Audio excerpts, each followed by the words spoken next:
Bonjour, ici Justin pour Actualité-DVD.com et aujourd'hui je vais vous parler du film Dangereux 7, version française de Furious 7 en combo Blu-ray, DVD et copie numérique. Réalisé par James Wan, le film met en vedette Vin Diesel, Paul Walker, Dwayne Johnson, Michelle Rodriguez, Tyrese Gibson, Chris Ludacris Bridges, Jordan Brewster, Jimon Hansu, Kurt Russell et Jason Statham.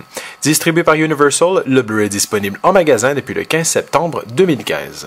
Poursuivi par un assassin professionnel impitoyable et rancunier, l'équipe n'a d'autre choix que de prendre à nouveau le volant et mettre la main sur le prototype d'un ingénieux appareil de détection.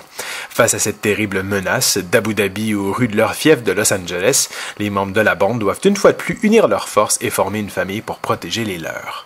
Après nous avoir laissé une excellente finale avec le 6e film, Justin Lin, à qui l'on doit les fort bien réussis 4 films précédents de la série, quitte le navire pour s'éloigner du genre pour se tourner vers d'autres contrées, comme celle de la série télé True Detective et Star Trek, histoire de montrer l'étendue de son talent hors des sentiers battus. Pour le 7e opus, on est loin d'avoir n'importe qui. On retrouve donc le nouveau maître de l'horreur de qualité, James Wan, prendre les commandes, garantissant donc un divertissement hors du commun et de grande qualité. En plus, l'enthousiasme général des fans est renforcé par la conviction profonde de Vin Diesel, persuadé que Furious 7 va, selon lui, et je cite, probablement gagner l'Oscar du meilleur film, à moins que les Oscars ne veulent vraiment pas être pertinents du tout. Malheureusement, l'ombre submerge le tournage suite à la mort inattendue de Paul Walker, qui n'a alors tourné que la moitié du film, ce qui entraîne donc une réécriture majeure et en vitesse grand V. Pour répondre à la grande question, on ne se rend compte à aucun moment dans des scènes où il est remplacé par ses frères qui ont joué à sa place à certains passages. Je lève donc bien haut mon chapeau à Weta Digital pour avoir aussi bien ressuscité le défunt acteur. Il s'agit sans aucun doute du meilleur exemple de substitution faciale d'un acteur dans un film. Mais pour ce qui est du scénario, aucun doute sur le fait que la mort de la star est jouée sur le ton pris par l'écriture du film qui, malgré des séquences d'action beaucoup trop exagérées, met éventuellement de côté l'esprit décomplexé des derniers épisodes de Justin Lin.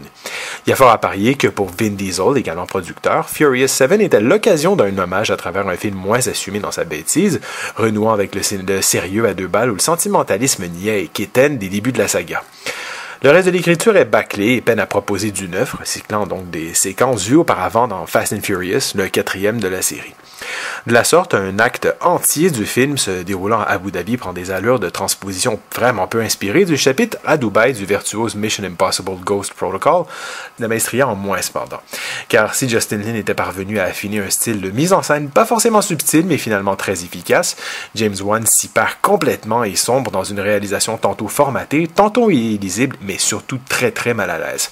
On pourra toujours reconnaître l'auteur de Conjuring à quelques tics de mise en scène bien sentis dans le découpage de certaines séquences, mais difficile de ne pas être dubitatif devant ces poursuites qui ont vraiment peu d'ampleur, pas toujours jolies, ou encore devant ces combats à la chorégraphie trop hachée par un montage épileptique, ce qui est malheureux étant donné les talents de Ronda Rousey dans un combat ridicule de 2 minutes avec Michelle Rodriguez, sans parler des combats opposant l'incroyable Tony Jaa à Paul Walker. Oui, vous l'avez bien compris, le même Paul Walker qui avait déjà bien du mal à se battre dans Brick Mansions.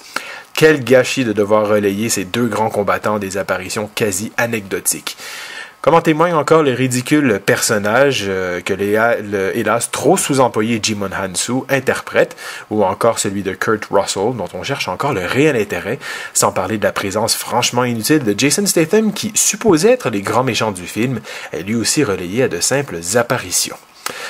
Tant bien que mal, on patiente alors systématiquement en attendant plutôt chaque réapparition de Hobbs, campé par le toujours herculéen et surcharismatique Dwayne Johnson.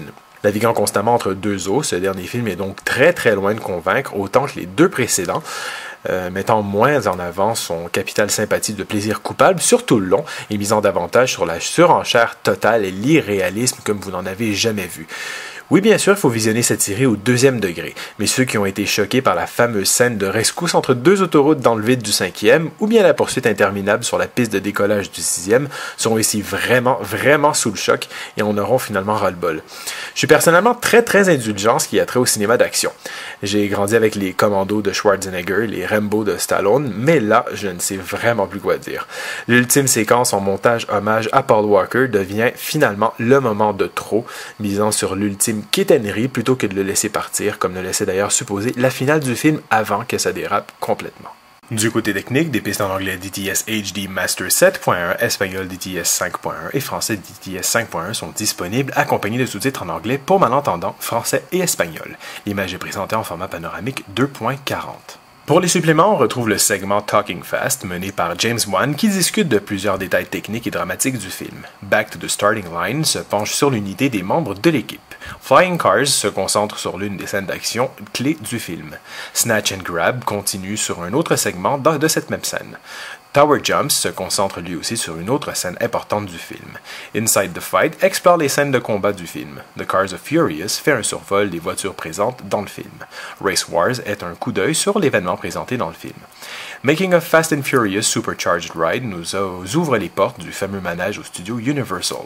Et finalement, des scènes supprimées ainsi qu'un vidéoclip viennent clore cette sélection de suppléments.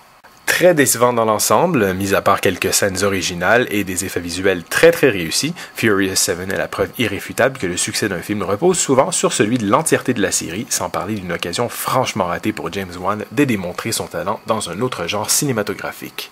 C'était Justin, merci et bon visionnement.